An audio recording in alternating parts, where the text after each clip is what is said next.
Hello friends, वापस आ गए हम लोग एक वीडियो और लेके माइक्रोबायोलॉजी। हम लोग ने पिछली वीडियो में बैक्टीरिया के बारे में पूरा पढ़ लिया था, मॉर्फोलॉजिकल क्लासिफिकेशन पढ़ लिया था। अब बात करते हैं हम लोग nutritional requirement for the bacteria. Bacteria के लिए न्यूट्रिशनल रिक्वायरमेंट क्या होती है? तो न्यूट्रिशनल रिक्वायरमेंट ऑफ बैक्टीरिया एक और दूसरा physical factor that affecting bacterial growth. ये दो चीज़ें आज हम लोग पढ़ेंगे। तो न्यूट्रिशनल रिक्वायरमेंट में हम लोग जान लेते हैं। न्यूट्रिशनल रिक्वायरमेंट में हम लोग को बहुत सारी चीज़ें आती है जो मेन ऑर्गेनिक सोर्स होते हैं, और इसमें हम लोग को जानना क्या है, मतलब न्यूट्रिशनल रिक्वायरमेंट में हम लोग को जानना है कि बैक्टीरिया के लिए कौन कौन सी चीज़ें उसकी ग्रोथ के लिए बहुत ज़रूरी है और इफेक्ट क्या क्या करती हैं। तो सिंपल सी चीज़ें हैं। एक होता है इसेंशियल एलिमेंट्स। इसेंशियल एलिमेंट जो बैक्टीरिया को ज़रूर ही चाहिए, इसके बिना बैक्टीरिया ग्रो कर ही नहीं सकता है। तो वो कौन कौन से एलिमेंट हैं?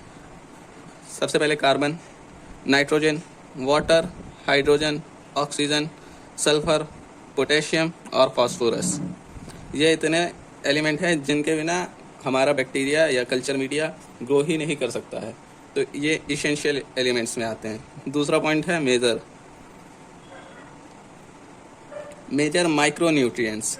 ये मेजर माइक्रोन्यूट्रिएंट्स ये वो न्यूट्रिएंट्स होते हैं जो मेजर ज़्यादा अमाउंट में चाहिए होता है बैक्टीरिया ग्रोथ के लिए। वो एलिमेंट्स कौन कौन से होते हैं?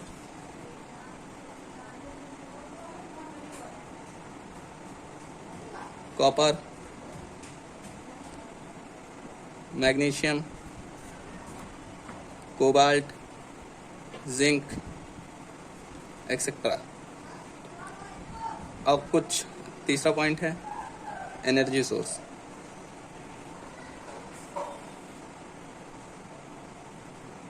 एनर्जी सोर्स, अब बैक्टीरिया है तो भाई उसको एनर्जी भी चाहिए होगी।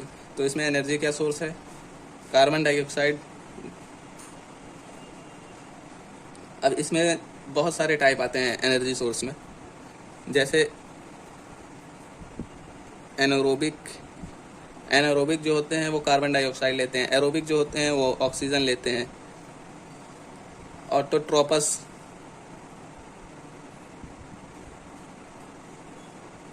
ऑटोट्रोपस में भी दो टाइप के होते हैं, फोटो और कीमो। नाम से ही समझ में आ रहा होगा, फोटो मतलब लाइट और कीमो मतलब केमिकल। जैसे हाइड्रोजन, अमोनिया कीमो में, नाइट्रोजन, डाइऑक्साइड एक्सेट्रा, और फोटो में लाइट। ऐसे ही ऑटो की जगह एक होता है हेट्रो। हेट्रो में भी दो टाइप होते हैं, फोटो और कीमो। सेम फोटो की तरह लाइट और कीमो की तरह केमिकल। अब बात करते हैं, कुछ ग्रोथ फैक्टर्स भी होते हैं इसमें। ग्रोथ फैक्टर्स,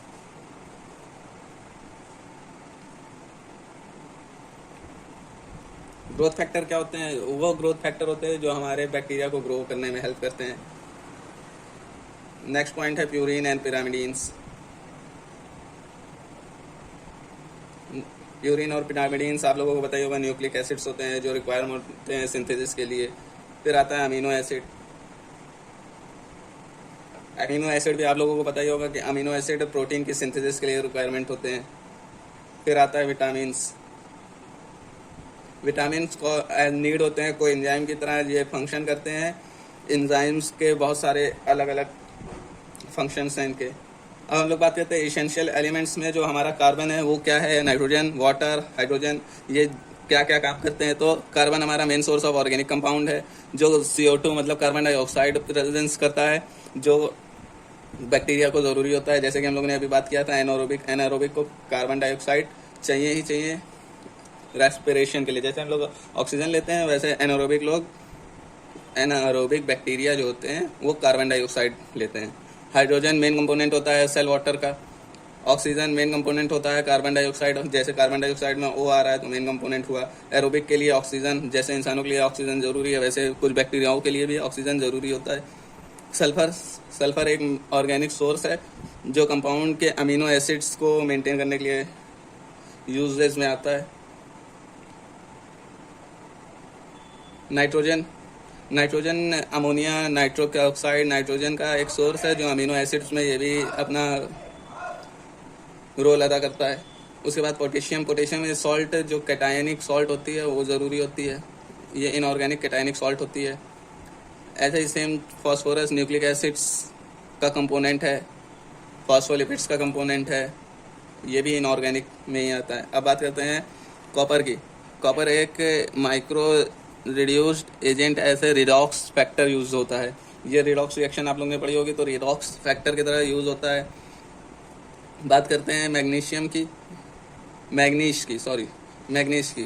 तो ये बहुत सारे एंजाइम का कैटिलिजन के लिए यूज होता है और ट्रांसफर करने के लिए होता है कि फॉस्फेट ग्रुप जो होता है उसको ट्रांसफर और एंजाइम का कैटिलेशन के लिए होता है।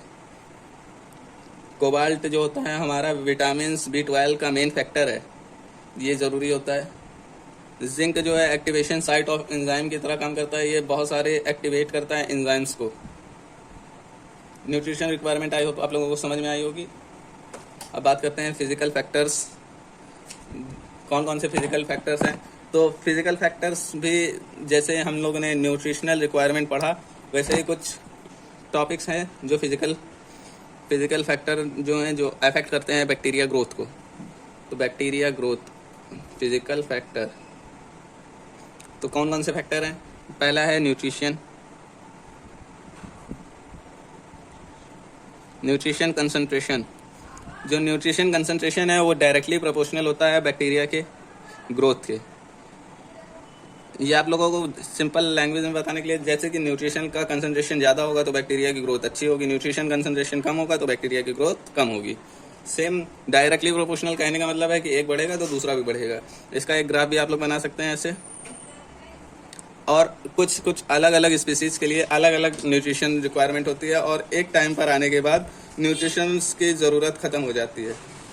तो ये देखिए, ये ऐसे बढ़ा लेकिन एक टाइम पे आने के बाद अपना न्यूट्रिशन ख़त्म हो गया। लेकिन कोई दूसरी स्पीसीज है उसके लिए अलग है, मतलब हर स्पीसीज़ के लिए अलग अलग न्यूट्रिशन रिक्वायरमेंट होती है और अलग अलग उनकी वो वैल्यूज़ डिफाइंड होती है।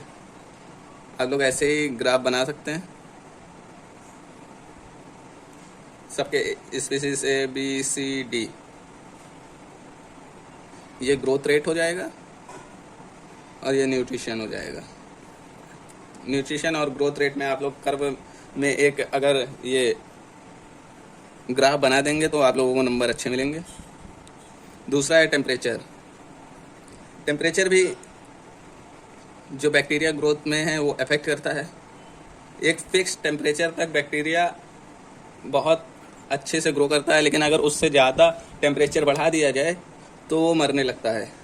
उसको हम लोग कहते हैं ऑप्टिमम टेम्परेचर। मान लेते हैं कि एक 80 डिग्री टेम्परेचर पे ये बैक्टीरिया अपनी मेजर ग्रोथ करेगा, लेकिन जैसे ही हम लोग 80 डिग्री से टेम्परेचर बढ़ाते हैं वो बैक्टीरिया मरने लगता है। देखिए ये ग्रोथ है, ये 80 डिग्री तक टेम्परेचर हमने बढ़ाया तो बैक्टीरिया ने ऑप्टिमम ग्रोथ किया। ये ग्रोथ है, ग्रोथ किया, बहुत ग्रोथ किया। पहले 10 पे था, कम किया, 20 पे गया, कम किया, 80 पे उसने एकदम फुल में ग्रोथ में ही था वो। लेकिन जैसे ही हमने टेम्परेचर हल्का सा भी बढ़ाया तो बैक्टीरिया मरने लगा और ये मर गया। इसको कहते हैं मैक्सिमम टेम्परेचर, जिस टेम्परेचर पर बैक्टीरिया की डेथ हो जाए। इसको कहते हैं मिनिमम टेम्परेचर, जिस टेम्परेचर पर बैक्टीरिया ग्रो करना स्टार्ट करे। और जिस टेम्परेचर पे वो ग्रो कर चुका है, फुल्ली ग्रो हुआ है उसको कहते हैं ऑप्टिमम टेम्परेचर। ये 3 पॉइंट आप अपने भाषा में बना के लिख सकते हैं। pH एक फैक्टर ये भी है, pH। अब कुछ बैक्टीरिया होते हैं अलग अलग pH पे अलग अलग तरह से बिहेव करते हैं, अलग अलग ग्रोथ शो करते हैं। तो 3 तरह के होते हैं, न्यूट्रल, या इसको कह सकते हैं न्यूट्रोफिलिस, एसिडफिलिस और एल्किलाफिलिस। नाम से ही समझ में आ रहा होगा। न्यूट्रल जो 5 to 8 या जो 5 to 8 pH पे अपना मैक्सिमम ग्रो दिखाए वो न्यूट्रल।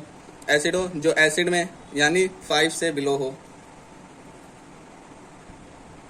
और एल्कली यानी 8 से अबव हो। मतलब न्यूट्रल अगर pH है तो इस पे जो ग्रो करेगा वो न्यूट्रोफिलिस होगा, एसिड पे ग्रो करेगा वो एसिडोफिलिस होगा। एसिडाफिलिस होगा और एल्किलाफिलिस होगा जो बेस में ग्रो करेगा। इसका भी आप लोग ग्राफ बना सकते हैं।